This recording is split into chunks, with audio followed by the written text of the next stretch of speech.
Well, good afternoon, everyone. It's David Leese here, your proud host of Leaders on the Frontier on March the 20th, 2025, the year of our Lord. And we're so grateful that you could join us here today for this very interesting conversation. Good afternoon, Prairie. Gosh, I think it's delightful to see not only our regulars, but also so many others from coast to coast join us for important conversations about public policy, issues that matter to Canadians. And I just want to thank you for your thousands of comments that you've given back to us.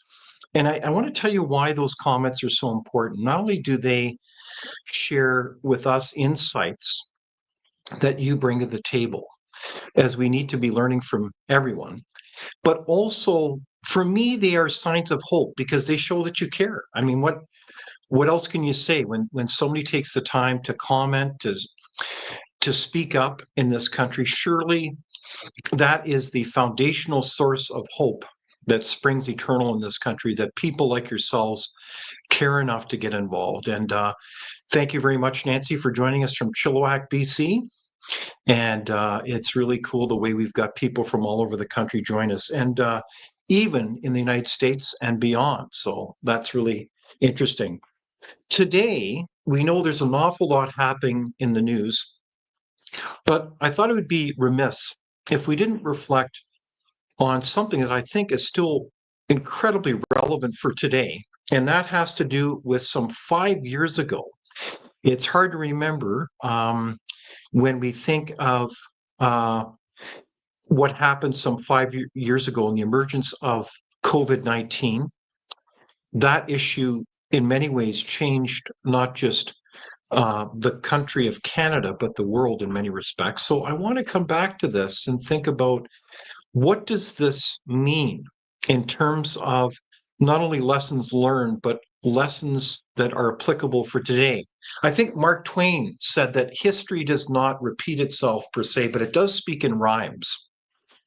And I think that if we listen carefully to the rhymes, the lessons learned, given what we know now today, I think that this is all very, very relevant for today. So that's my question. What do you think? What are the lessons learned from COVID-19? And what are your thoughts about today? So we're going to break this discussion with two incredible guests. I'm so delightful and grateful to have them on. We'll be talking not only about the lessons learned about COVID-19, but also as it relates to some of the issues that are happening right now. So good afternoon from St. James, Winnipeg, exactly, which I believe the St. James actually used to be a municipality within Winnipeg so many years ago. So a warm welcome to everybody. So with me here today are two esteemed guests. One is the Dr. Marco Navarro-Genie, and he is the Vice President of Research and Policy at Frontier. And warm welcome to you, Marco. Thank you. Good afternoon, everyone. And a warm welcome to Dr. Barry Cooper. Barry is on faculty at the University of Calgary in political science and associate of Frontier, and we're very grateful, Barry, that you could join us today as well. Good to be here. Good to be here, David. So it almost feels like we've got the doctors on the show here to prescribe and help us discuss these issues today, because it is very interesting issue when we talk about COVID-19. It's frankly almost overwhelming. And so I want to start off with a really basic question to you personally, and that is, do you remember in your own mind when you first heard about COVID-19 and thinking, wow, this is a very significant historical point in our nation's history? Barry, do you remember where you were and what were you thinking? I remember it was in the fall of 2019, and I heard some remarks from the Chief Medical Officer of Health for Canada, and my initial response was, this is nonsense. Then it kept coming, and it didn't improve from being nonsense the first time I heard it. So I can't remember whether Marco got in touch with me or I got in touch with him, and I said, this is something that we should take a look at. We agreed immediately that this is I mean, the terms that we used was sort of social science term, a moral panic, and it was pandemic. In other words, it was just about everywhere. And I still think that it's very difficult to talk about the origins of it because the people who know, apart from us, don't want to talk about it, and that because that involves big diplomatic problems with the People's Republic of China. Interesting. Well, fascinating memory. Well, we're going to talk about it today. So, what were your memories of where you were, Marco, when you came across this story? My first reactions were I was kind of mesmerized by the hyperbole that this was going to kill us all and so forth. Because I mean, there have been viruses in pandemics that have killed a lot of people, but none of them has killed everyone. It just simply doesn't work like that. And so when they started saying that we were all at risk, I ran to my bookshelf and started sort of refreshing my scant knowledge about previous pandemics and the Black Plague and so forth, just to make sure that I was right in my own head that we were not all going to die. Okay, interesting. Well, it's fascinating your snippets of responses because I do want to thank you, two gentlemen, publicly because you wrote I think, a brilliant book. It's called Canada's COVID-19 Story: A Pandemic Moral Panic. So you actually took those initial reactions, and you, of course, are both quite insightful leaders. And you wrote this book reflecting on the story about Canada's, well, you called it a pandemic moral panic. So I'm wondering, Marco, can you help us explain what you meant by that title and why did you write the book together? Okay, as Barry said, at some point during this whole unfolding of the COVID event, we sort of got in touch. I think because I had written a column somewhere and he had written a column somewhere else, and we both used the same terminology. We coincidentally, we hadn't spoken to one another, but we both used the term moral panic about it. And moral panic is a relatively new term in social science that refers to sort of shocking events that send waves throughout a society in different ways. And sort of the first instance of this is a study that goes back to England, where there were riots on the streets, and the rioting gangs essentially produced this moral panic in English society. So the equivalent of that, both Barry and I recognize the equivalence of what was happening in that sense. So we wrote the book, and I don't want to put words in Barry's mouth, but I'm sure he'll say his piece. Is that we both realized that the fear of the virus was being kind of weaponized in some respects to advance different causes in different areas, not necessarily concerted, but doctors were advancing their own. Were making hay of the fear. The government was making hay of the fear. The bureaucracies were making hay of all this fear, and we realized that in the process there was a lot of things that people were being told that were either wrong, incorrect, or just outright lies. Oh, that's fascinating. So if I understand you correctly, then emotions play a big part in this COVID-19 story, in the sense that even today, I think I guess we'll get back to that in a moment, but I guess the question is, I thought we had a pandemic. So Barry Cooper, did we not have a pandemic? Like, what is Marco talking about when he talks about somehow there were lies here being, well, he even used the word weaponized against us. What the heck is going on here? I thought we had a pandemic. I saw it all on Well, TV. It was everywhere. And I'm not trying to make light of this because when I remember this, and I'm sure people from our audience remember this well, there was a great sense of, well, fear, of panic. So what the heck happened, Barry? we didn't have a pandemic with respect to any virus. We certainly had a pandemic with respect to everybody getting scared out of their wits. And that's why we chose this term, moral panic. Believe it or not, it goes back to the Mods and the Rockers. You might remember them. I don't know if Marco remembers them, but they were these English boys, young men, some of whom dressed up like Elvis, and others of whom dressed up like the Beatles. And one bunch rode motorcycles, the other bunch rode scooters, and that was why they had these fights on the beaches at Brighton. It was just a bunch of young guys having fights. Young men like to do that, but it was blown out of all proportion, like the end of Western civilization, in exactly the same way that this relatively minor viral infection was turned into a threat to the future of humanity.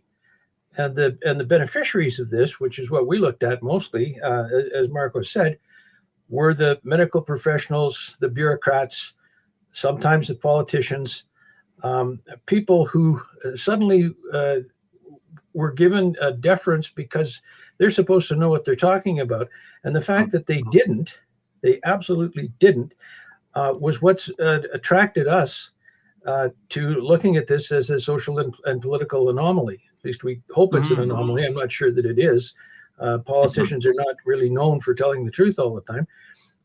But that's where you can see there's a certain amount of excitement when you're dealing with what's going on right under your nose, and you think that it's all phony. Okay, so this is fascinating. So you are political scientists, and you look at this then through the lens of kind of a case study of other points in history where there were a kind of a peculiar set of confluences of actors, circumstances, but emotion that allowed people to kind of, well, is it kind of like a groupthink effect here that happened as well, where, I mean, the facts are, and I think many people to some degree are still shocked to know this, but the mortality rate, and you correct me if I'm wrong, was below the seasonal flu. Is that correct? But there were certain population groups that did tragically die from this virus. Is that not correct? Help us with these facts here?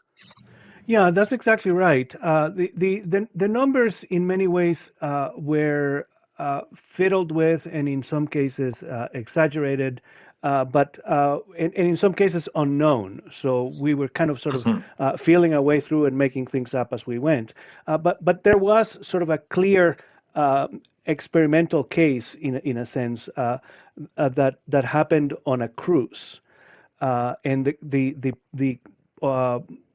people in the cruise, of course, were isolated by virtue of being in a cruise. And so we could calculate the rates of infections, the death rate, and so forth in quite a sort of a contained circumstance.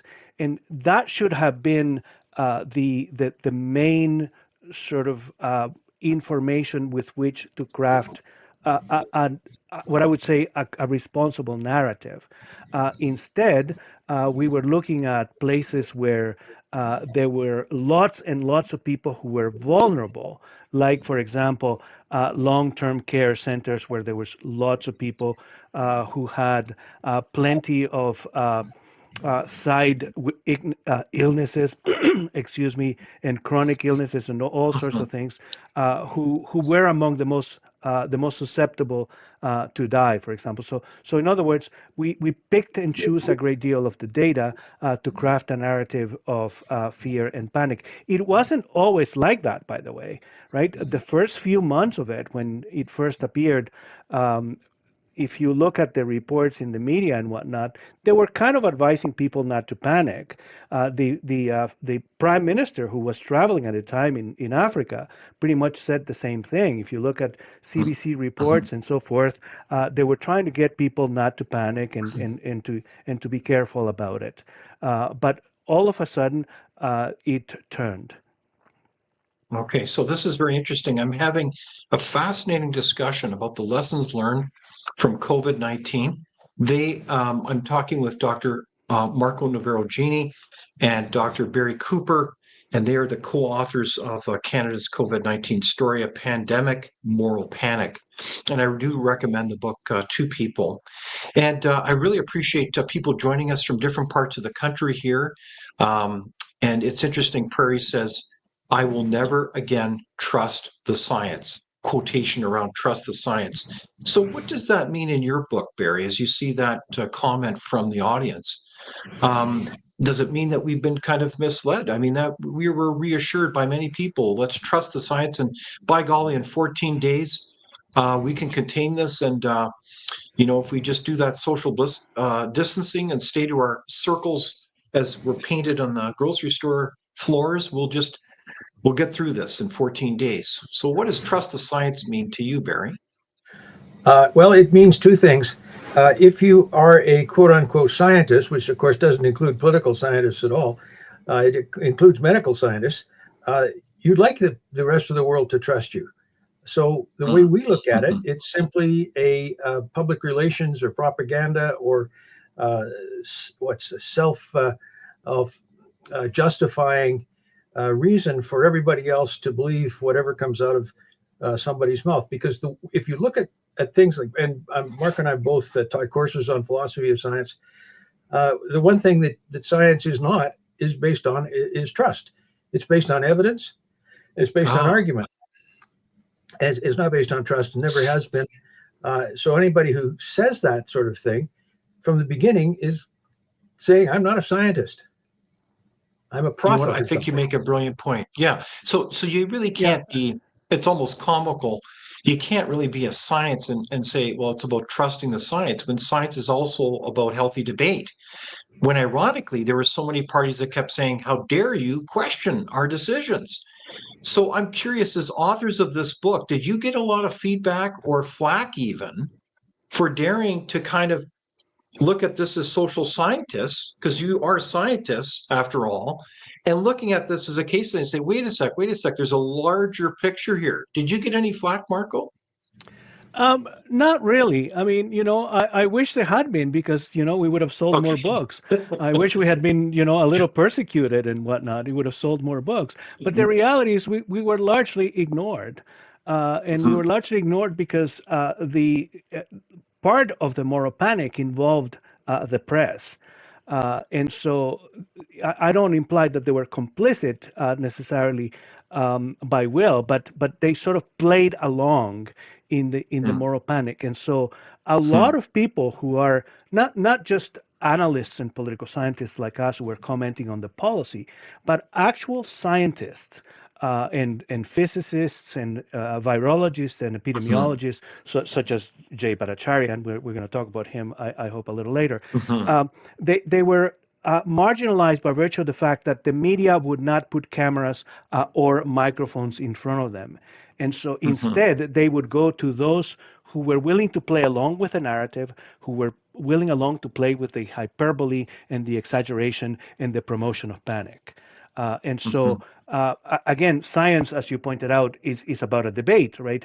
The idea that we should trust the science sort of implies that there is one oracle that is always correct. It misses the point that science is a kind of a negotiated knowledge based on, as Barry pointed out, evidence. And so, I wish that, Barry had been thrown in jail, for example, and, we would have sold a lot more books. Okay. Well, it's a very interesting situation where you mentioned about the response to parties that would dare question the narrative. And I think you mentioned Dr. Jay Bhattacharya, because it's interesting. He teamed up with two other associates that we know, Dr. Martin Coulter from Harvard, and of course, Dr. Jay Bhattacharya was from Stanford, and they were leading lights in their fields of not only just virology, but also public health science. And Dr. Sunita Gupta from Oxford. And I think that, certainly in conversations, and I've had the pleasure of getting to know them, they have articulated well their desire to kind of break that kind of endless drumbeat of messaging, that there was somehow a consensus. And that was kind of another level of taking that, I think, trust in science comment even further by saying that there's a consensus, and I think that was asserted by so many people that are notoriously well known, like Dr. Anthony Fauci in the US, that all this is a given. There's nothing here to debate, when in fact, those three scientists, I think they're heroes, including yourselves, that stood up and said, no, this is not based on the evidence. The evidence points in other directions. For Yeah, and example, the assertion that there was no natural immunity. Is that one of the stunning examples where, in retrospect, a lot of this whole COVID-19 narrative is utterly off base? Who wants to comment about that? Go ahead. Well, yeah, it had not even it had very little to do with science, right? Because again, levels of infection and natural immunity, herd immunity, as the term goes, all those things were completely ignored and or denied.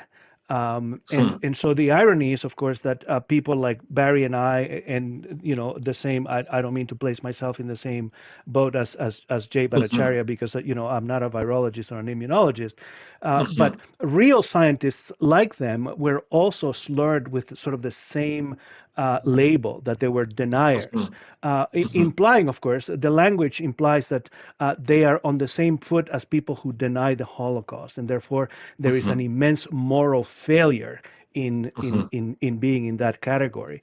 So, in keeping with the hyperbole and the panic, of course, that's perfectly consistent. There's one other thing, if I might add here to what Marco said, and that is that a lot of the evidence was statistical, and lies, damn lies, and statistics. Most people don't understand statistics and what they signify. So that when these so-called scientists came out with various statistical measures, most people wouldn't know what to make of them, and the critics, because their analysis was not as spectacular as the quote unquote official scientists, or authorized knowers, as we sometimes call them, they were ignored, and that includes Bhattacharya and the other people that you mentioned. There was another guy who was Trump's advisor for about Atlas. 6 months. Yeah, and Dr. Scott Atlas. he was ignored. Yes. Yeah, Scott Atlas. Yeah. Yeah, no, it's really quite an amazing story. And what I think what's fascinating as well, I mean, there's so many ways to parse this story, because in retrospect, we know that the authorities, at least that have been revealed publicly, including Dr. Anthony Fauci, knew that what they were saying was actually bunk in terms of social distancing, as an example. Now, that kind of revelation or disclosure or transparency hasn't happened yet in Canada, to my knowledge. But that's kind of what's surreal about this conversation, isn't it? Is that we actually know what they were saying behind the scenes. In retrospect, they knew that what they were saying was a narrative. Is that fair to comment, Barry? And the thing that then what we asked is, what do they get out of it for lying and knowing they're lying? And the answer that goes back to remote antiquity: power. They get power. They get to make decisions that affect the rest of us. People like that, that's what they live for. What do you think, Marco?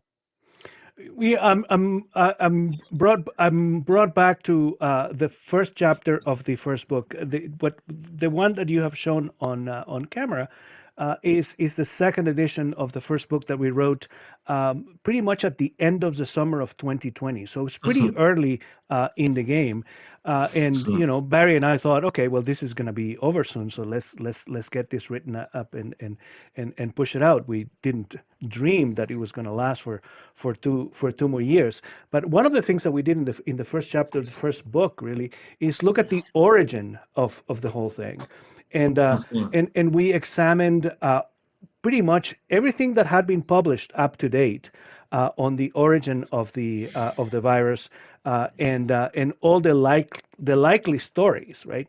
And everything pointed to what we now know to be true, which Mm, it came from China, of course.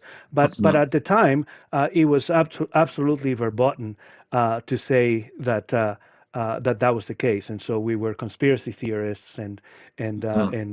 in addition to being deniers. So it was kind of, in retrospect, it was humorous, uh, but it was also frustrating, of course, because Mhm. as Winston Churchill used to say, a lie can go halfway around the world before the truth can put on its pants, right? Exactly. Yes.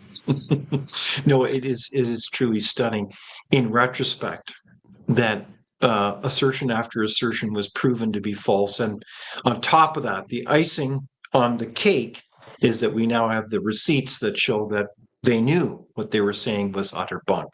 Yeah, So one of the that's reasons, sorry, David, one of the reasons yeah. why we sort of did a second edition of the book was sort of to get caught up with what had unfolded since the beginning, and after we published the first book, and as a kind of record of what took place, because what we figured out in between the publication of the first book and the second book is that a lot of stuff was disappearing from the web, that things were being scrubbed, because the more evidence came out, the more it put to the lie of the initial sort of narrative, Okay, and just so hold on for a sec. What do you mean by things scrubbed? Like what are you referring to there, Marco?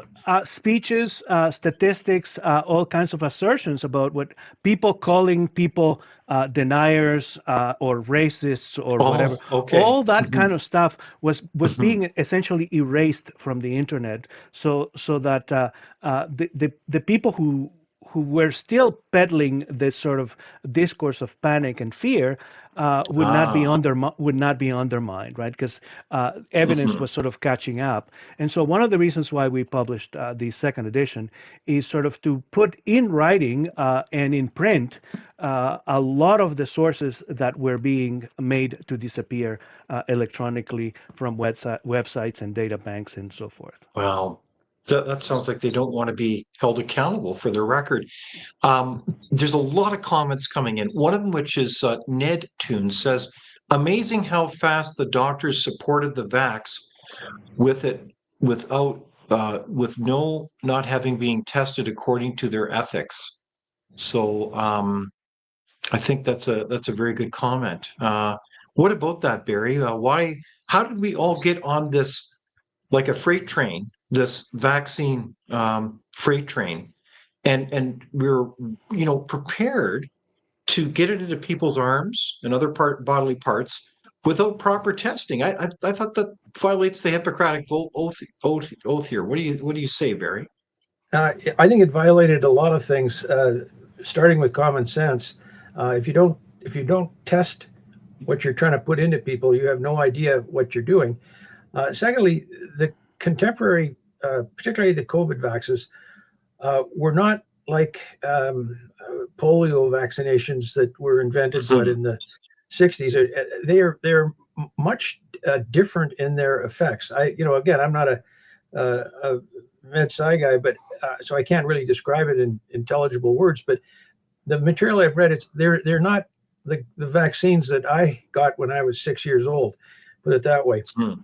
And nobody knows uh, until you administer it what the consequences are going to be. And apparently, they're Hmm. not all that good. So Mhm. Yeah. uh, that then becomes an occasion for the med sci guys to circle the wagons and not say Mhm. anything. Still talk about vaccinations as if it's measles and mumps like it was, Mhm. in 1949, but it Mhm. isn't. It's quite different. And Mhm. I laughed at myself when Marco said verboten, because the one of the sources for our statement in that first book that it all started in Wuhan in China was from Der Spiegel, the German magazine, where they were quoting the German Secret Service saying that with high confidence. Unlike CIA, they said the Germans said they had high confidence it came from this lab in China. Mhm. That was shut down by Angela Merkel. It was, and they were not allowed to say anything after that.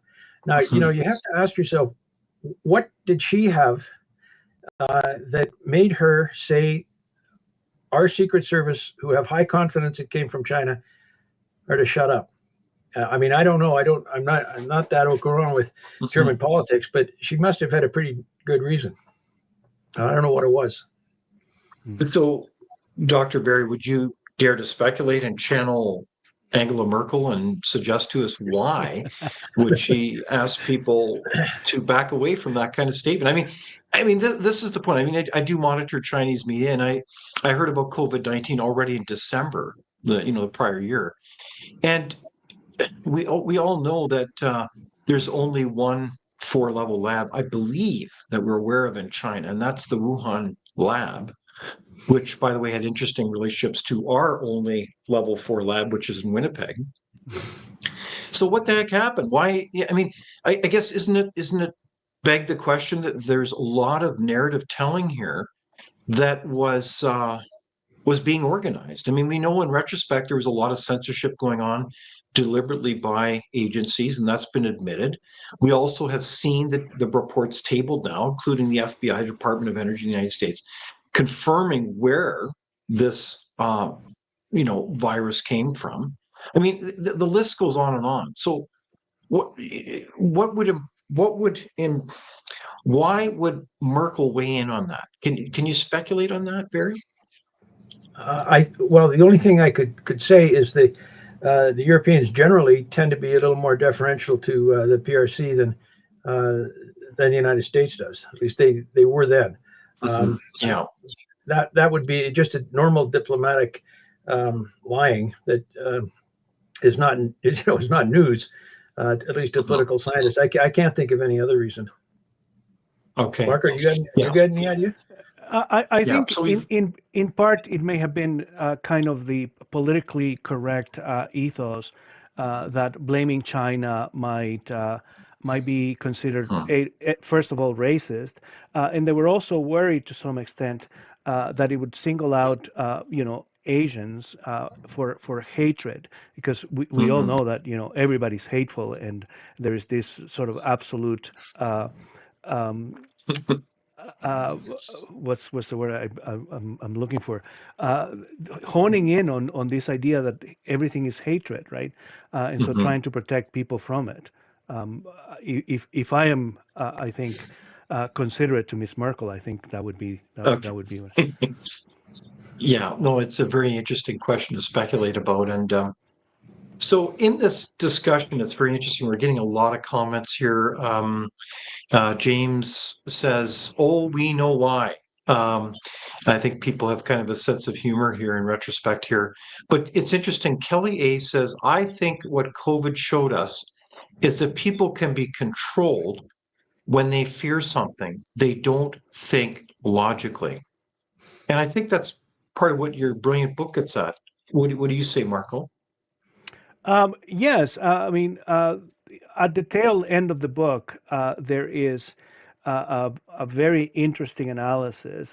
Barry wrote most of it, if not all of it, regarding the level of fear and how democracies react and how these things can be used in a democracy. And so, look. COVID isn't just an event that happened and we can forget about it. The patterns of it are already in place and being played in this idea that the United States want to invade us and that the big bad gringos are coming to get us. Right? Interesting. The COVID narrative worked in the 2021 election. And won the election for people who were trying to instill fear into Canadians. And now the same sort of danger and existential danger and all this language that we're putting into essentially what happens to be a little bit more than some kind of declaration that somebody is going to tax something. Consider, for example, that just in the story right now that the new prime minister has intends to take out the sort of retail part of the carbon tax, which is on gasoline 18% is close to 20%, right? So that's not all that far away from the 25% tariffs that Trump says he's going to slap on Canadians, and that has essentially sent this whole country into this again kind of a moral panic. But when they slapped the 18% tax on gasoline, we were perfectly fine with it, right? And so Isn't that interesting? So you're saying, gosh, there's some familiar patterns here of, frankly, power and manipulation. There's that theme of power and manipulation and using fear as a way to, well, kind of manipulate and get people's support. Is that what you're getting at, Marco? yeah, and maybe even a little bit worse than that, because one of the things that we noticed, and we say a little bit about this in the book, is that the panic induced sort of Canadian society essentially lost any sort of opposition. There was no opposition during COVID. The conservatives essentially folded like cheap suits. In Alberta, for example, the opposition was in fact pushing the government to be even more prosecutorial and more panicky.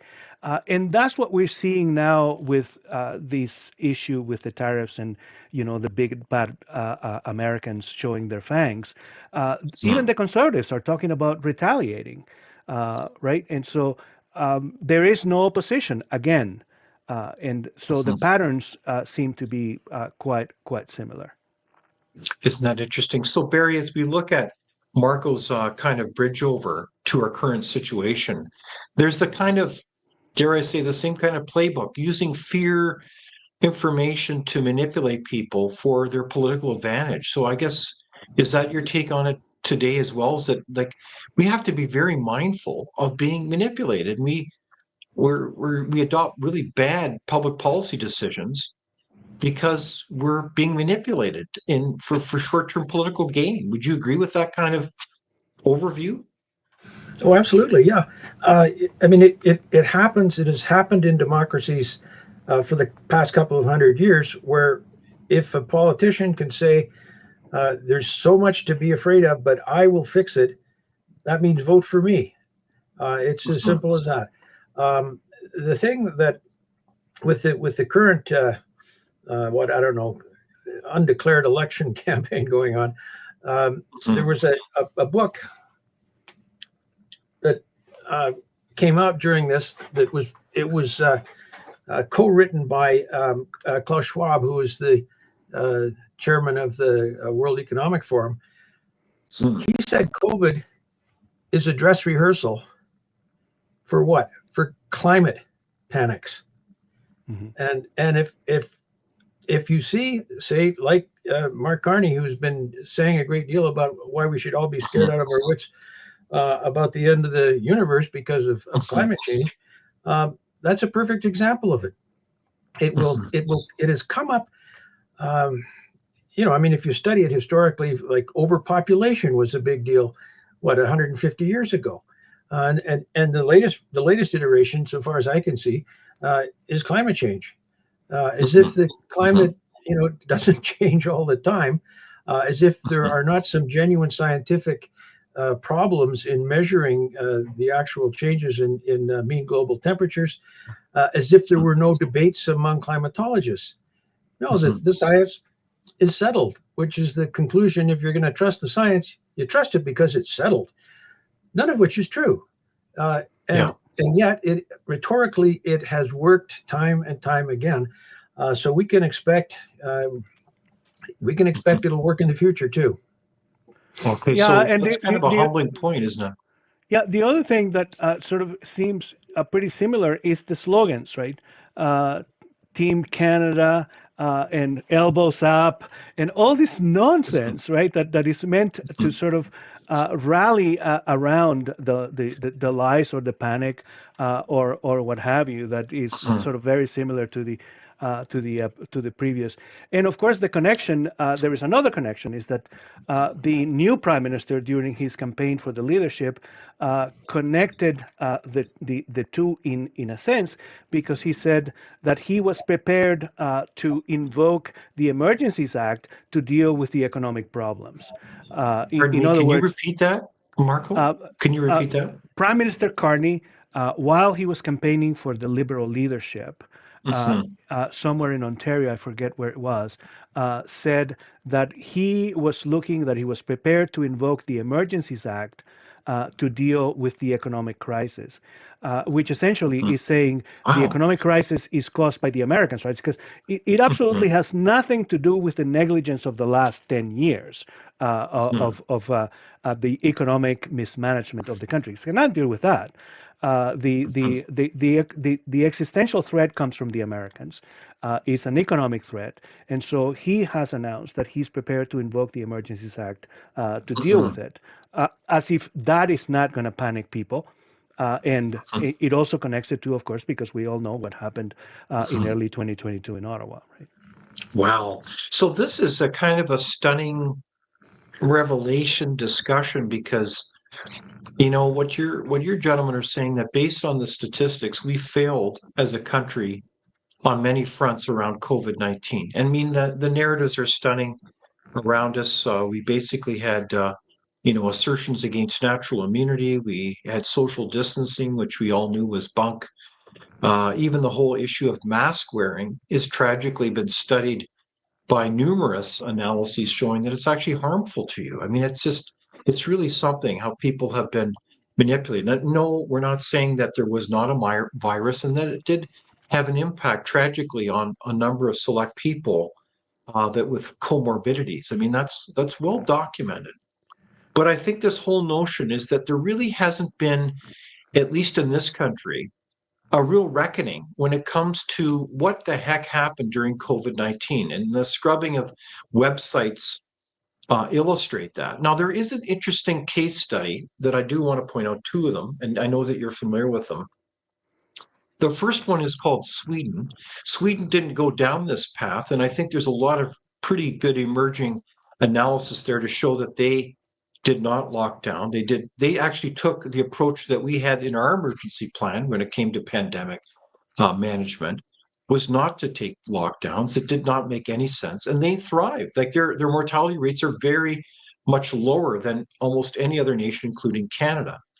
But I'm also interested in another case study, and I believe it was Denmark, that actually about 3 years ago, a number of leaders from various parts of society came forward and actually apologized, including members of the media, and said that we actually didn't do our job. We didn't ask the tough questions. We all seemed to cower away in, what was it again, fear, and we didn't do our job. Is that kind of what happened in Canada, that we have all these institutions that were supposed to ask the hard questions, that were supposed to weigh in on the science, hold people accountable, and they didn't do their job? What do you think, Barry? Yeah, I think that's absolutely correct.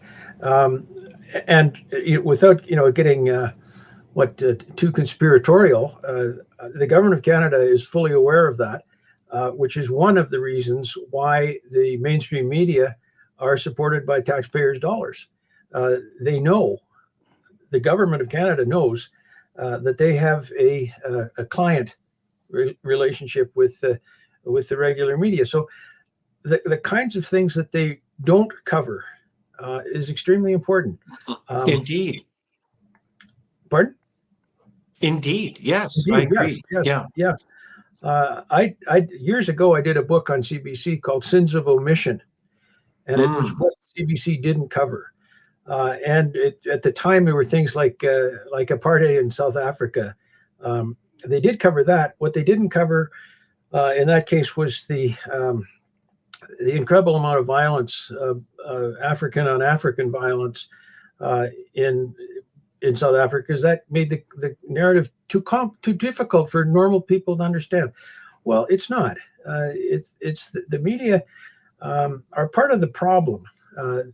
It's not that they are necessarily corrupted. Sometimes they are. I don't think that that's what it is. But they're certainly willing to trust the government or the people in authority or the guys that we call the authorized knowers, that they're actually telling the truth. And they don't ask skeptical questions. You know, Marco and I have lived most of our adult lives around these people, and we know that they're not much different than anyone else. They're interested in having people think that they're really important, that they're truth tellers, that they're noble and honorable, and they're not. They're no different than anyone else. And so, this goes back to the question about trusting the science. We got no reason to trust the science because it's made by scientists. And most of them are no more trustworthy than, the guy who drives the cab or who works in the corner grocery. Sometimes they are, sometimes they're not. Yeah, Okay, there's but a Barry, there's on a that- story. There's a story about the curating of the news. To Barry's point, on this topic that I thought is quite interesting. I was tracking some of the protests in other countries regarding COVID, and so in the summer of 2021, there were protests, some of them pretty violent, in France. And not just in Paris, but all over France. There were some in Spain, there were some in Holland. And the CBC reported on some of these protests, and they cried that they were being violent and all these vaccine deniers and what have you. And then as soon as there was a whiff that there was an election coming in Canada, the coverage of the European protest stopped dead. And this is verifiable, right? Because most of that stuff is still up on CBC websites and other websites. That is as though the protests ended mysteriously, where in fact they continued for quite a while, but there was no coverage of it in Canada because there was an election coming, and then we enter the actual election period. Okay, so that's very interesting because, if I'm hearing you correctly, gentlemen, you're saying yes, a lot of our institutions failed, including the media, in the sense of we as Canadians trust these institutions to be doing their job. And, for whatever reason, they kind of fell in line with the political narrative, not the narrative based on any evidence or science. That's deadly, isn't it, when it comes to a nation? And it became so bad that we know that a number of parties woke up and dared to do something about it. And they were called the Canadian Truckers, and they made a huge impact. And so I think I want to just show a little bit about that clip and background to take us down memory lane.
Well, so there you go. It's fascinating to see those clips in retrospect. It seems so long ago. But what strikes me about that is that it takes a lot to get Canadians riled up. And yet it's amazing that that group coalesced and spoke up. And just for the record, we know that from inquiries, like they introduced this mandate against independent truckers who spend so much of their time in a truck, and obviously they was threatening their livelihoods. And they said enough is enough. And they captured the imagination, not just of Canadians, but around the world. It's really quite a case study of Canadians actually standing up and protesting. Do you think they made an impact, Barry and Marco? Well, the interesting thing from a political science point of view about the truckers' convoy is how unexpected it was, and this is an illustration of one of the aspects of politics that my distinguished colleagues often forget, and that is that politics is a realm of action where you there's no cause. You simply decide to do something, and you stand up and you do it.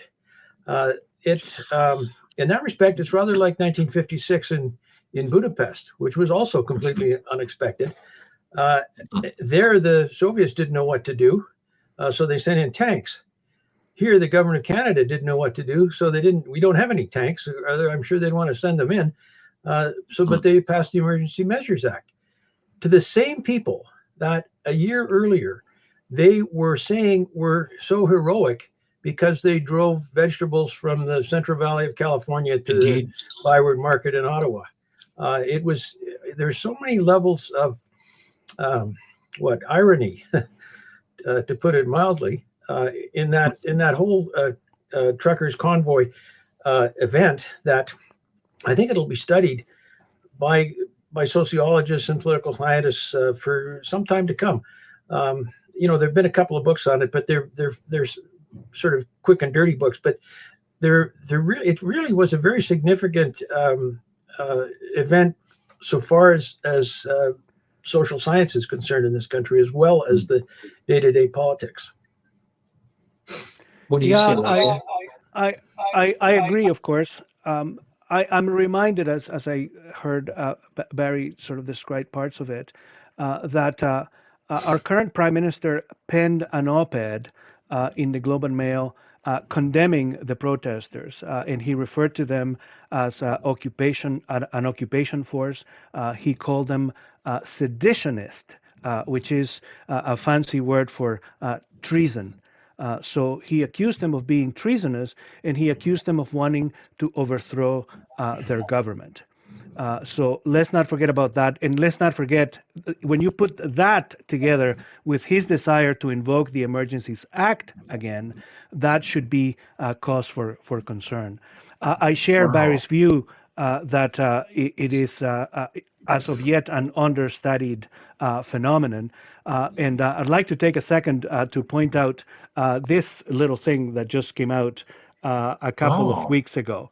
This is Donna Laframboise's book, who is a very well-known and reputable journalist who spent the last couple of years collecting the stories of the people who participated in the protest. So this is not politicians and rhetoricians and people making great speeches. It's about the experiences of real Canadians, day-to-day Canadians who came and picked up whatever it is that they were doing and decided to head to Ottawa to the protest. Donna has traced them. She's traveled to the Maritimes. She's traveled to all sorts of different places in Canada, tracking these people and collecting their stories. And their stories are absolutely put the current Prime Minister's narrative to the lie. These were not traitors. These were not seditionists. These were average Canadians who were being essentially harmed, railroaded, and harmed really by the policy regime. Barry is absolutely right. I think I have the screenshot of the tweet of Prime Minister Trudeau in the middle of the 2020, praising the truckers and saying how great they were. They were heroes. He called them heroes Mhm. for Mhm. keeping the supply lines of foods coming from as far as Florida and California. And then all of a sudden, he went in hiding. He wouldn't talk to them. They were racists and they were Mhm. seditionists and they were and all sorts of things that he called them. Right. So um, the great story of the truckers is yet to be written, but I recommend people look at the actual human stories that Donna Laframboise has collected. Yeah, thank you very much, Marco, for highlighting that. It sounds like a wonderful book. And speaking of highlighting, I guess one of the things I remember during that time well was comparing and contrasting the narrative telling of the truckers' convoy in Ottawa with the legacy media compared to the independent media. And I do recall certainly our friends and colleagues from the Miracle Channel going to Ottawa directly, David Craig and Jeremy Preston and others, and reporting on the ground. And I was just stunned by the difference in narratives and everything that again was being asserted on the ground, like stealing money, pardon me, food from the food banks to harassing people. Like the list goes on and on. And it was just utter bunk, including, of course, the mysterious positioning of a Nazi flag for a mere, what was it, 7 minutes or something like that, so it could be photographed and rolled up and thought around the world. I just think that that was just a despicable treatment of peaceful protesters, and I am shocked as a former elected official that the prime minister and company at the time didn't come out and welcome them to Ottawa and sit down and have a discussion around what are their concerns. And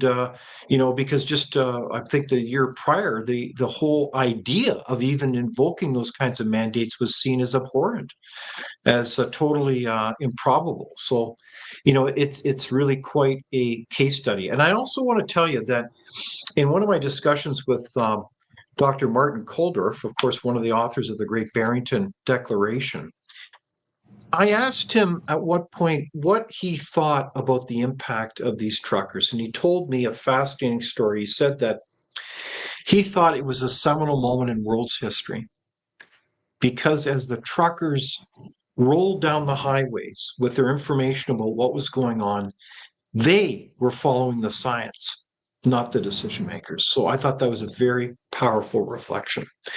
So I know that our audience is very moved by that kind of clip. And I think one of the other things that I wanted to mention is that it is fascinating that Dr. Jay Bhattacharya is being nominated for the head of none other than the National Institute of Health in the United States. So I think he can make a very powerful impact for science and the pursuit of healthy discussion and debate in that country.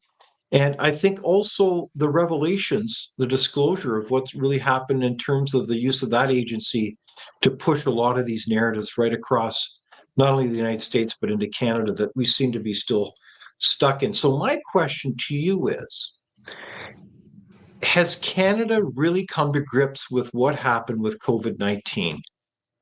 Have we come to reckon? Do we need a kind of a, dare I say, a truth and reconciliation moment in Canadian history on COVID-19? I would say most people, particularly it's in the media, would say something like, that's behind us now. We're not going to talk about it any further. Nothing to see, nothing to learn. And so there are two things that I would say. One is the assumption that the rest of us are so stupid that we will simply forget it because they don't want to talk about it. And the second is that we will have learned nothing, so that when the next great panic comes along, whether it's climate change or anything else, we will, having forgotten about COVID, we won't be able to recognize the new face of this kind of deceptive nonsense when it comes on us. Marco? Yeah, and this is not yet over. For one, um, the health authorities in Canada, um, didn't do their job, of course, and they lent themselves to this political narrative and to be political tools of different political sources. In Alberta, there's a court that has declared that the entire narrative of the entire framework of the legal framework of the emergency during COVID got thrown out by a Indeed. court Yes. because it was able to show that the chief medical officer, who's supposed to be an independent functionaire, was in fact giving marching orders from the sitting premier. So, in other words, a political tool, right? And we can safely say that was in different forms and different intensities the case in just about everywhere. And it's certainly the case of the federal officer who would not speak independently unless she had it seemed anyway that she was checking every word that she said with the PMO. And so the appointment of Bhattacharya will have an impact in Canada in the sense that it will offer a greater contrast between what is supposed to be an independent scientist issuing opinions about public health, as opposed to the minions that we have in Ottawa, who have a tendency to just go with the political narrative. I checked just before coming on the show, by the way, what is the status of COVID according to the federal government, and they're still reporting, right? They're still reporting. I found out, for example, that 321 people have been admitted in ICU with COVID since August of 2024. So, but the news is that we're still testing. Since August of 2024, so 6 months ago, they have administered more than 1 million tests. So they're still testing for this, right? And they detected 104,000 people who have COVID with 1 million tests. So they're still sort of trying to keep a sort of a low burn under the radar. And I mean, I don't know why we're still tracking these things, but I can only imagine that we're trying to keep it alive in some way or another. Okay, so Marco, though, I think you're onto something in the sense that, and I know this is rather sensitive, but I mean, I travel quite a bit on airplanes, and I travel through settings where there's a lot of federal employees, and I notice that there's a lot that wear masks to this day. And I respect that people may feel like that's their decision. I get it, and or people for their own reasons have that. Okay, so that's fine, but it is interesting. It almost feels like, and I haven't been able to confirm this, so I do want to qualify this, but are people at the federal level keeping this narrative alive? Like, there's been a whole series of things where you've got employees being encouraged to wear masks. You've got testing that's going on in some measure. You even had some provincial officers reminding me on my cell phone that my vaccine is available if I want it. And by the way, I did get an initial vaccine. I confess to that. And it was a very difficult decision. And frankly, in retrospect, I wish I hadn't, but that's that. But going forward, though, it is a very interesting issue how it seems like the question is the narrative still being pushed in different ways by the same suspects? I don't think it is in the sort of active sense, but they're sort of keeping a pilot light on. That's what it seems to me. So yes. Do you remember the big thing about this thing called variants? And every time they said variants, it was like, a 10-headed monster was coming and whatnot. Well, right now, the federal government on the same website says that there were in 2024 116 clocked variants of COVID in Canada. 116. Oh. So now, remember the panic that they used to induce the entire country on the advent of one variant, right? And so the fact that there are 116 and that we're tracking them tells me that it could be activated. That kind of fear and that kind of panic that we induce people with one could be essentially done all over again with 116 and then some, right? What do you think, Barry? Well, there's a passage that I found that I put in the book about, particularly about masking. There have been a whole bunch of studies that had shown that they were, particularly against viruses, are completely useless. And somebody said, I can't remember now who it was, but I quoted this person. I wasn't bright enough to think of it myself. He said, wearing a mask is like putting up a chain link fence in your backyard to keep the mosquitoes out. Yeah, right. Yeah, no, and it's hard to know exactly what people are thinking. I think there's a comment from the audience here, and I think it says Alabama furball of all things. I think people look to other countries like Japan where they wear masks in public when they have a cold, etc., and they're just maybe emulating that. I think that's maybe possible, and certainly as someone who's been to Asia quite a bit, I think mask wearing is sometimes just because in a day of certain urban areas where there's a lot of air pollution particulate, then people wear a mask. But yeah, no, it's just interesting to observe this dynamic with federal employees. No offense to them, but it is a very interesting issue.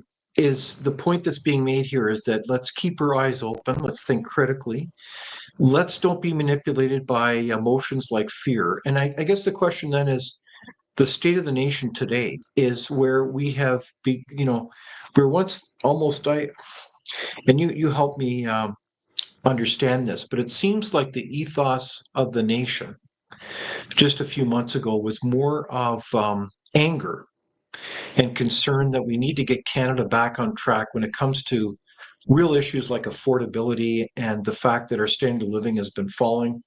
We've got an incredible outflow of capital money leaving our nation. People really are concerned about the future of our country, and now that has all of a sudden gone through kind of a backflip of emotion from not anger but to fear that somehow we're going to be invaded by, well, the United States. I just heard from a student today at the University of Manitoba where you've got a whole set of faculty there that are kind of on the page that, well, we're going to be invaded, sooner or later by the United States. I mean, it's almost bizarre.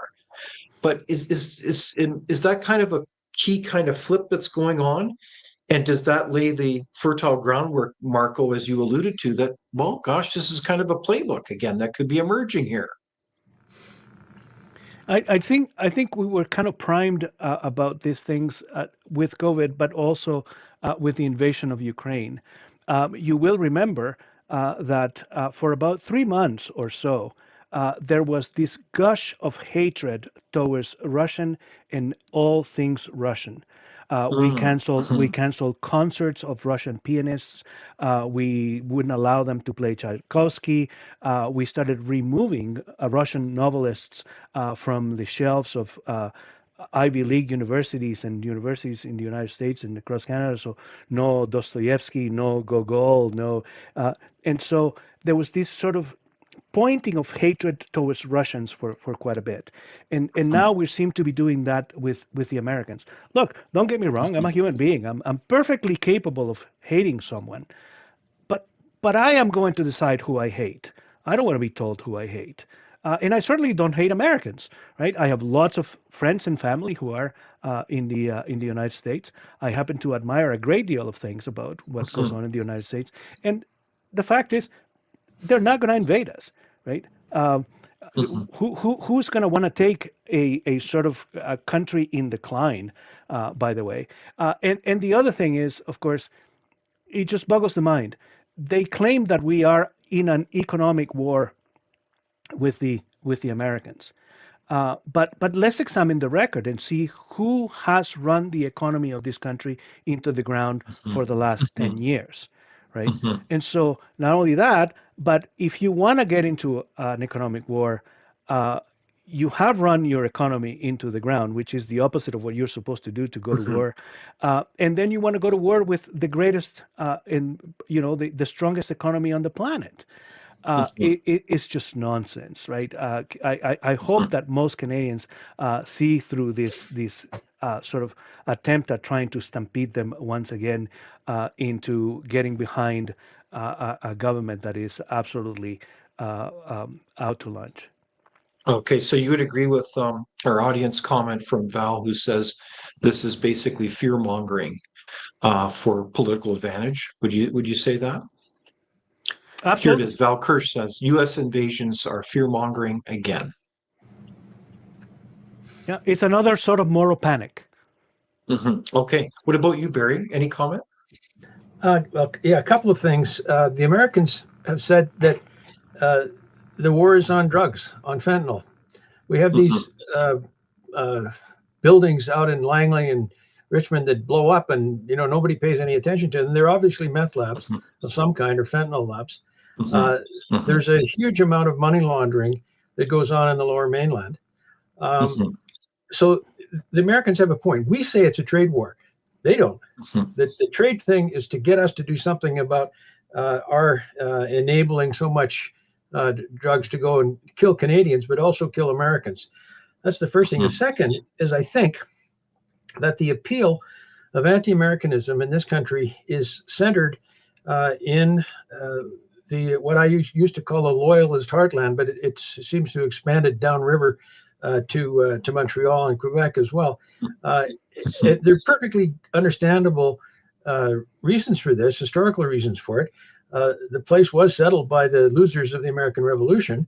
At the same time, a lot of Western Canada was settled by Americans or settled by people coming directly from Europe and in sealed trains through central Canada, like the Ukrainians, for example.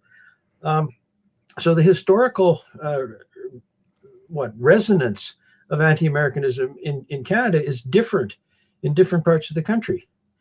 We have to remember that too. And when we think where the major media are located, and you see the stupid things that they're saying, starting with this is a trade war when it isn't, then that pretty much explains about 80% of the noise that's being made about why we should fear an American invasion, which would never happen. I mean, ask yourself, would the Americans really want to take on Quebec? Really? I don't think so. Not likely. Yeah, in all fairness to Quebec as well. But this is the situation where we've got to keep a steady eye on the ball here on our own national interest, but also understand where the Americans are coming from in terms of their concerns, not only about, drugs and safety, but also that Canada pick up its slack as a NATO member. We know that well.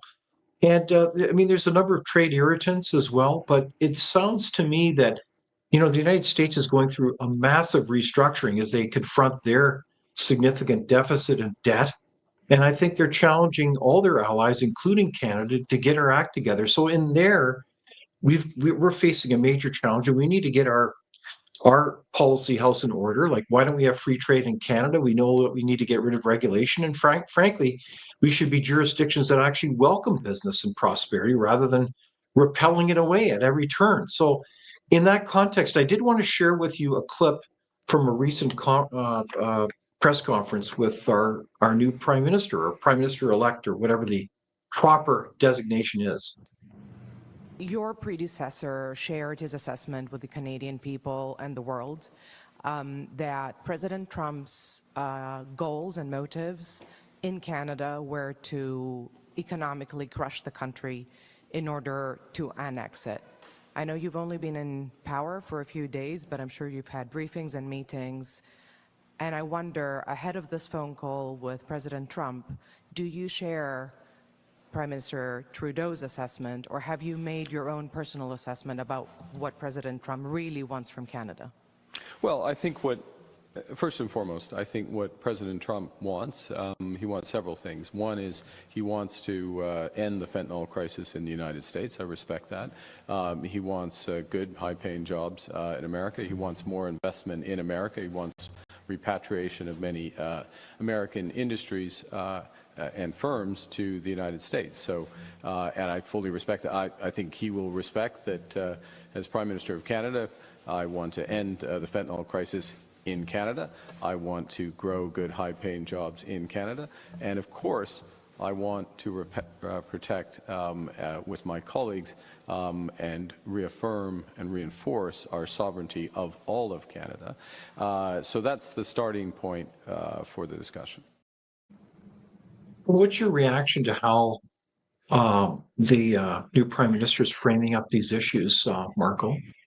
Well, let me pick up on the sovereignty issue because there's a lot of noise about this. How is it that the United States imposing tariffs, which essentially is a tax on the consumers in the United States, is an attack on Canadian sovereignty?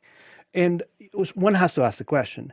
And one has to ask the question, where were these people who are now the protectors of Canadian sovereignty when the Winnipeg lab was being infiltrated?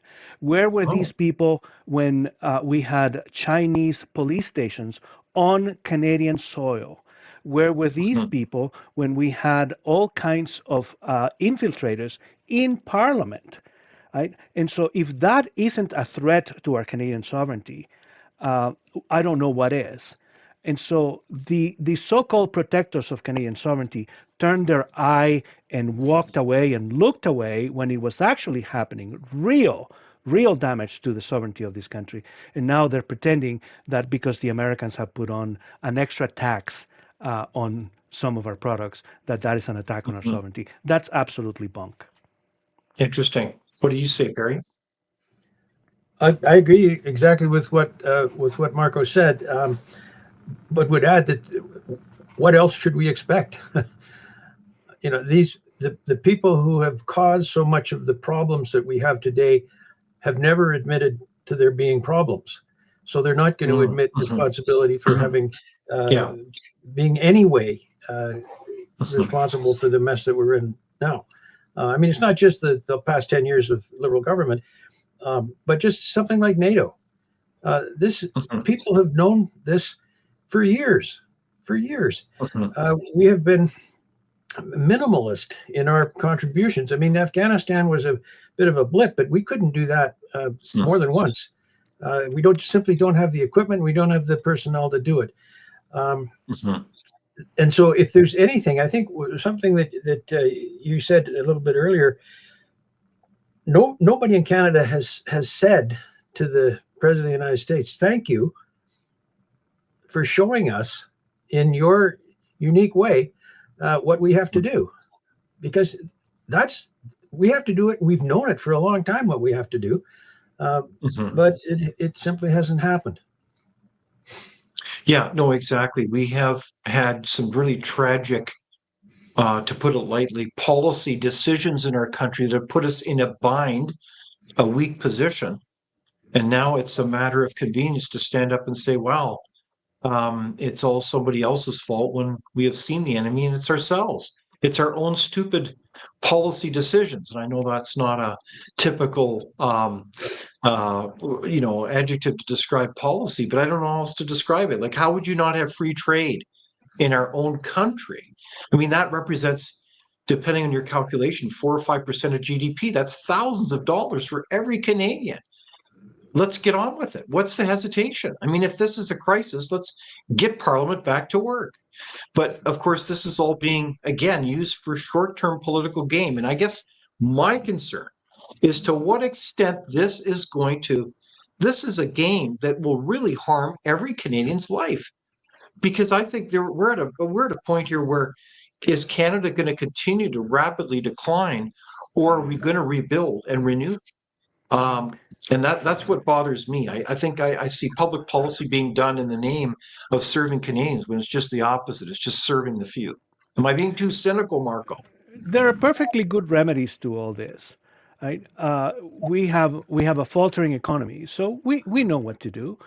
We need to improve our productivity. We need to remove barriers inside our country. There's a whole host of things that we can do. We have to stop taxing people into recessions all the time and make them more competitive. There's so many things that we can do that way. We don't need to start retaliating. We don't need to get into a war, an economic war that we could not possibly win. And so I guess the thing that Canadians need to think about is that all this boisterous bluster against the United States isn't the answer. That the answer to a faltering economy and a weak economy is strengthening the economy. The answer to Right on. a weak country that is unable to defend itself is to boost its defenses, to recruit more people, better train our troops, give them more equipment, give them the tanks that Minister Lemedi and Mendicino wanted to put on the streets of Ottawa but didn't have. Icebreakers, frigates. There's all sorts. We need a proper air defense of this country that, for years and years and years, we have postponed buying and replacing the fleet of aircraft that we have to defend the country. All those things can be done. They can be done overnight, but getting into a war of bluster against Trump isn't the answer. Right on. So we've had a far-reaching discussion. It's been interesting how we've been able to reflect not only about COVID-19, but related to the issues of the day. And I guess my final question to both of you and our audience is, what can we as citizens do?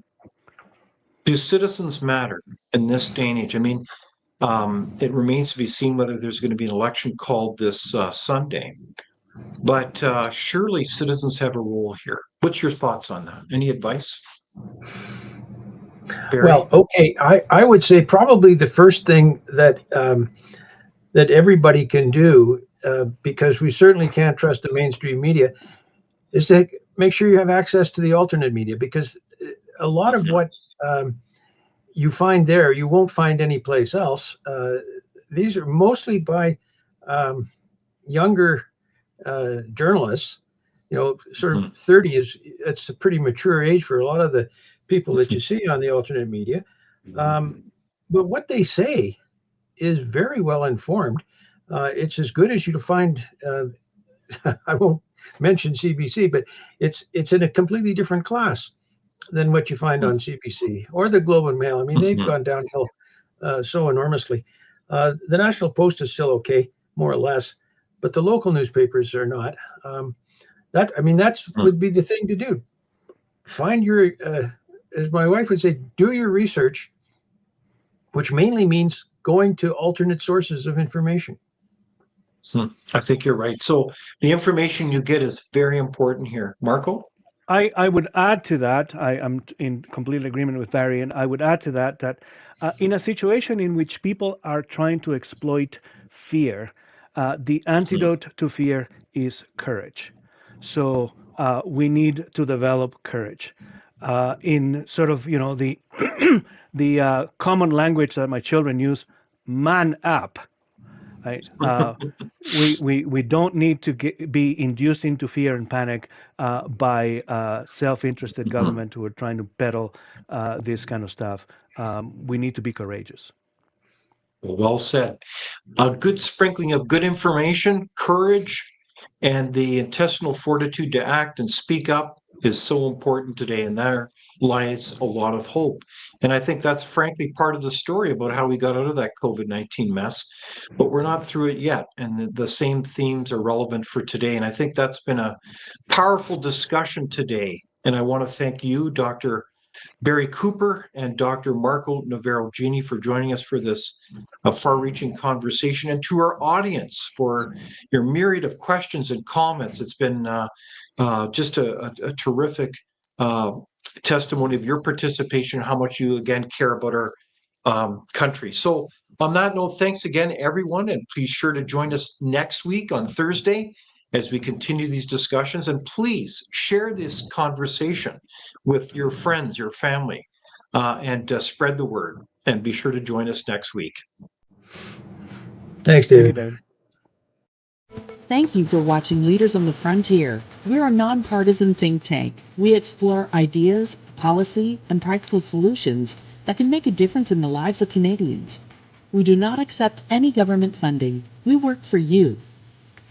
Thank you for supporting Frontier. Visit fcpp.org to give. While you're there, be sure to check out our latest articles and research. Without open discussion and debate, you're not thinking, nor are you free.